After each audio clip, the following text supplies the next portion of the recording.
I'm what you call a lazy son of a bitch. There are only a few things in this world that would appeal to me, and the effort itself to persuade one of these passions is not a part of those several things. So, because I don't have the will to go out and frolic like a fucking fool through a field of tulips and daisies, to be honest, I haven't done anything outdoor related in years. I sit in front of my prejudiced TV. It's nothing new or fancy. At my generous guess, it would probably be 12 inches. The upside was it was a flat screen. I also had a satellite TV, which was another thumbs up, I guess. But sitting on your ass in front of an idiot box won't get you any success. It won't better your social's life, and it sure as hell won't get you laid.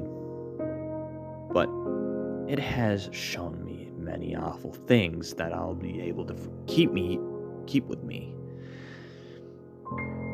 I'll always remember one program in particular that has me out of my seat, going through my neighborhood looking for the key to my own safety. All because of one of the programs I hate. Infomercials. I hate nothing more than seeing paid programming instead of an actual title. No info, no story, just some host selling America its next top useless gadget. What made this infomercial so much more different from all the others was not so much what they were advertising, but how they were advertising it. It was roughly 15 minutes long and was aired late at night, like how most infomercials are. More and more as hours pass, a question pops into my head. Recently, I asked myself, how did it air without struggle during the storm? Just a few moments ago, I asked who put that up for the cable company to air, and how did it even air on TV? My mind never came to stay at its rest, I swear. It was roughly a month and a half ago, when I was laid up at night, during a humid summer night. I believe it was around 3 o'clock a.m. It was storming out. Since I was sitting on my gradually fattening ass in front of the idiot box, I started to get a little annoyed at the searching for signal message played for prolonged periods of time. When it did disappear, it was temporary, and sometimes all that it would play would be a digital glitch, whatever was playing at that moment. Then, right back to searching for the goddamn signal. I grew tired of the silence of the television. I wanted to hear the cars crashing from those caught-on-tape shows, incoherent screams of an audience at a pro wrestling event, or even the laugh of SpongeBob and Patrick. I picked up my remote, hidden in the nooks and crannies of the slowly aging and breaking recliner I was sitting in. I hit the guide button to see what was playing on the other channels I normally watch. Most of the titles of the programs were gone because of the storm. The satellite was still trying to collect data. I was annoyed and about fed up with the cable. I was going to turn it off and go to bed, but after scrolling one more page, I saw a text in the program box. Alright. I thought to myself, that alright turned into a for fuck's sake. That program I thought I was going to see was titled Paid Programming. I humored myself. Most of the other channels I watched were still glitchy and gathering data. I'd rather try to watch something I didn't like so much without the glitches than the best show ever and miss all the greatest parts because of the glitches. Rolling my eyes, I highlighted the box with the words paid programming to see the info and the channel, which sparked some questions on this. The info for paid programming wasn't what was usually for info for infomercials, which was usually the title itself. The info said supplies are running out. Not only did the words create an odd and curious atmosphere, they also gave me the feeling of deja vu. That feeling been there before, experienced this at some point, though I couldn't be sure of anything at the moment. My mind went through the channel after it was done, trying to figure out the info, but failing. The channel's name was and number was one I have not seen before. The channel number was 73, which I don't even remember ordering or watching. What was the even odder was its name? Ask why. What does the channel stand for? Why am I the only one seeing this now? More questions as if I need to be more to comprehend. Eventually, the thinking grew tiresome. I didn't want to think. Just fry a few brain cells staring at some host make a fool out of himself trying to make out cash over some stupid product most people won't even need to use. The program was only 15 minutes long. It was scheduled for it to air at 3:15 a.m. and end at 3:30 a.m. Not having many other choices, I highlighted the block and just pressed select on the remote. Static. That's all it was. All that was visible was fucking static. What little hopes of seeing something I had dropped like a dumbbell. But wait, static? Satellite TV does not show static when a receiver is on. It is only to show the searching for signal message on a black screen. Why was there static? It went on for 2 minutes, and I just sat there, gazing into it. I hoped my mind would just entertain me and show me a face on the screen, just to fuck with me. I was getting desperate when I was about to turn off the TV and called it a night.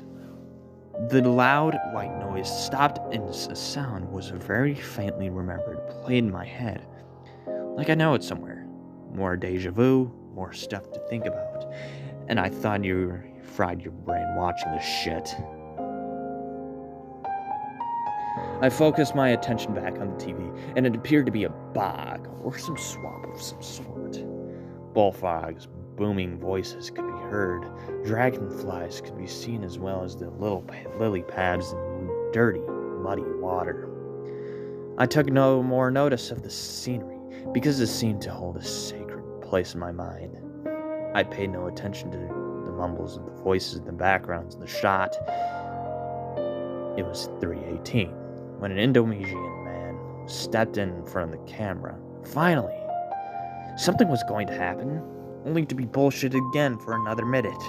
He was talking to someone outside of the shot, and seeing as how the camera shook a little bit during response to the man in front of the camera, I figured it was a cameraman being spoken with. The man in front of the camera turned away from the screen to his right, left from my perspective, and yelled at something. The yell was full of rage, like said something hostile or violent, maybe a threat. At 3:19, the Indonesian man spoke with a heavy accent, so heavy most people wouldn't even able to understand what I was saying. I don't know how, but I was able to decipher most of the man was trying to say. He startled. "Good evening. We have yet again our high quality products available to sale. Stay tuned to watch us perform 3 tests with it to show how top quality it is." What were they selling? The host made a motion with his hands that said, "Come here." It was gestured to his left, the right of the screen from my perspective.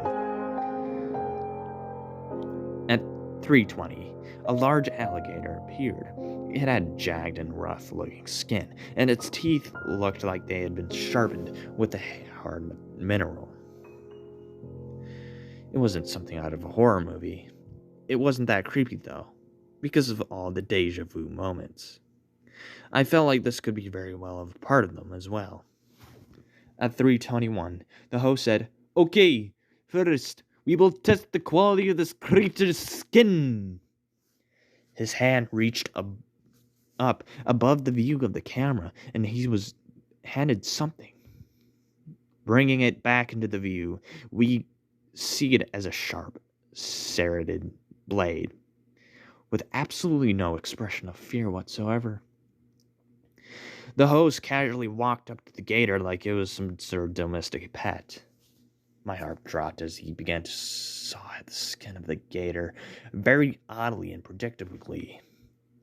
The alligator did nothing at all. He just lay down and took the cutting like it was normal, like it was a normal thing. The host finished up at 3:23 and said, "See? Not one scratch is left on the skin." He was telling the truth. Not one scratch could be found. I was almost impressed by it. I kind of wanted to see if it would cut it. We seem to be running out of time, so we shall begin the other test at the same time, using the same subject. He said it all with a smile. We shall test the cutting capability of the teeth and the power of the jaw. He backed away from the camera and looked to his right and screamed. He made a quick and violent gesture for whatever it was to where he was at. Screaming could be heard off screen, and the host got up to be fed and walked towards the source of the screen. At 3:25, the host walked back into the shot with someone over his shoulder, fighting him to let them down. It appeared to be a teenage girl. She had jeans on, which seemed to be dirty from the mud, and a long-sleeve shirt. She wasn't from anywhere from that infomercial being filmed. She had no accent, and it sounded, in fact, American. What should have been shock for me was simply the expression of indifference, a poker face of sorts. The host was having trouble controlling the girl and gestured for the help of the cameraman. The view shook once, and a fat man wearing a dirty shirt with his khaki shorts was now in view. The cameraman picked up the girl's head by her hair and hit her in the face with the hard hay maker. The sound of the blow was impressive. It was enough to control her and settle her down for the moment. It made it easier for the host and the cameraman to grab her by the wrist and ankles and toss her to the left, where the alligator is. That is when my heart dropped a little bit. The alligator wasted little time. As soon as the girl landed with a thud, the alligator bit her consumed her entire arm. She let out a wail, painful to hear for a normal person, and with that a very heavy gasping and sobbing. None of that noise lasted long, as the alligator bit her neck from the side and consumed half of it. The screams and sobs turned into gurgling. Blood, I thought. The alligator let go of her neck and dug into everything else like it was a feast before death. It went from the neck to the head, to consuming it whole. With the crackling and crushing, the sound of the skull made me flinch a little. From there, it went on to the torso, to the legs, and so on. At 3:28, there was no longer a corpse for the alligator to tear. Body pieces were all over the swampy floor. Even nearby, the water had a faint red tint in it. The camera just went back to the host, who said nothing. He just stared into the camera. He stared through the TV. He stared into me. That stare went chills down my spine. It was like he was watching me, waiting for me to move or say something. When I did move, his eyes followed, and this continued until 3:29, when he said, "Order it soon, because we are running low on supplies." Even while saying that, he had that soul-piercing stare in my eyes. The channel went back to static, and the infomercial was over. All that night was over to me, but what stuck with me was that stare. From then on, I couldn't sleep as well as I used to. When I closed my eyes, I saw his When my eyes were open, I saw his entire face. It was happening so often, I considered learning how to live with it. Eventually, I saw him on the television again. His entire face with the stare would be on for 5 minutes. Then it would cut to regular programming. I grew fed up with it. I don't not want to see his face anymore. I ended up tossing the satellite receiver and started reading to forget about him. However, in the small sewers of my deepest systems of thoughts, I had to go back over those questions. I had to ask why I was so sick of seeing the host's face. I had to look through all my thoughts and were fried by the idiot box. Did I not want to see him because of the stare on the screen that I despised so much, or was it because that stare in the past and said, "We're low on supplies, so help me with this girl, or our restock will be instant"? Creeps me out that he threatened. It creeps me out even more that he even thought of being watched through the television screen.